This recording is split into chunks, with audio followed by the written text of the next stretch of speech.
Mes chers compatriotes, à l'aube d'une nouvelle année, je vous souhaite à chacun de vous une bonne et heureuse année 2024.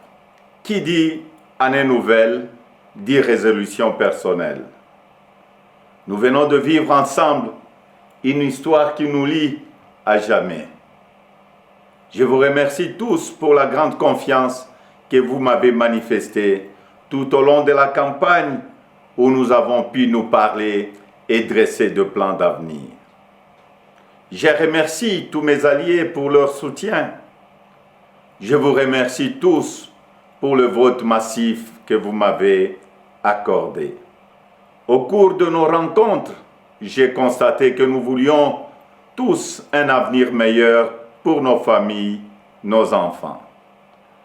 La sécurité pour tous, la santé, les écoles, l'eau, l'électricité, de routes, de ponts, de bacs, de l'emploi, le salaire décent, un logement. Toutes ces choses simples qui devraient faire la dignité de tout Congolais, nous en rêvons. Je n'ai pas oublié les espoirs que vous avez placés en moi. Je n'ai pas oublié non plus vos exigences sur la qualité de celui qui doit gouverner notre pays. Vous me l'avez clairement exprimé.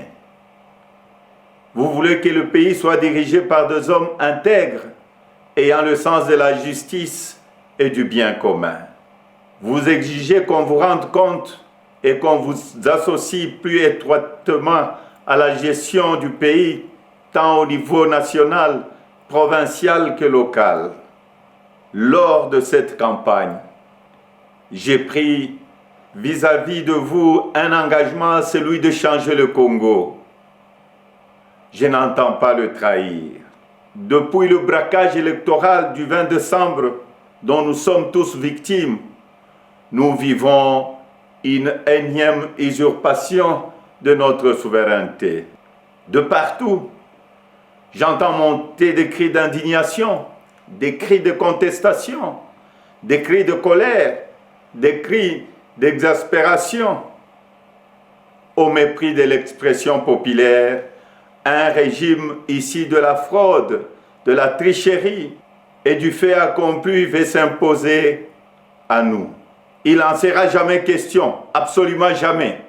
À l'aube de cette année nouvelle, au cours de laquelle nous aspirons à la paix, à la sécurité, à la stabilité et au développement, nous savons tous que nous ne pourrons jamais bâtir une nation apaisée et tisser le lien du vivre ensemble sur le mensonge, la fraude et la tricherie. Nous ne pourrons jamais bâtir un pays, un État, une nation sans retrouver notre fierté qui appelle à pouvoir choisir librement nos dirigeants. Le serment de liberté que nous ont légué le Père fondateur repose sur le lien sacré qui doit exister entre le peuple congolais et ses représentants. Tromper notre peuple ne fait qu'aggraver la lancinante crise de légitimité qui perdure dans notre pays et nous fait passer à côté de grands espoirs. Mes chers compatriotes, à vous tous qui avez porté vos suffrages sur moi, à vous tous qui savez qu'ensemble, un nouveau Congo est possible, je vous fais le serment de ne jamais vous abandonner. Nous entrons aujourd'hui dans une autre phase de notre quête pour la liberté. Nous devons ensemble soustraire notre pays demain de la prédation, de la corruption, de la gabegie et de toutes les injustices. C'est pourquoi, avec d'autres compatriotes, avec les forces sociales et politiques et prise de liberté, un sursaut citoyen est nécessaire. Sauver notre démocratie est devenu plus qu'une priorité. C'est un devoir et je ne faillirai pas à mon devoir citoyen. Raison pour laquelle je vous demande de ne pas baisser le bras, de ne pas céder au découragement ou au pessimisme, mais bien au contraire, de reprendre la marche que nous avons engagée ensemble. Parce que rien n'est fini, tout est encore possible. Et ce nouveau Congo, nous y avons droit et nous ne laisserons à personne le droit de briser le rêve que nous avons de le bâtir ensemble. Notre Constitution nous invite à nous opposer à tout groupe d'individus qui veut prendre le pouvoir et s'y maintenir en dehors de la volonté du peuple congolais. Pour notre dignité et l'avenir de nos enfants, nous sommes tenus de souscrire à tout le moyen qu'elle met à notre disposition pour refuser la fraude et l'installation de la dictature. Peuple congolais, tenons bon, restons mobilisés. Le temps de l'action est venu.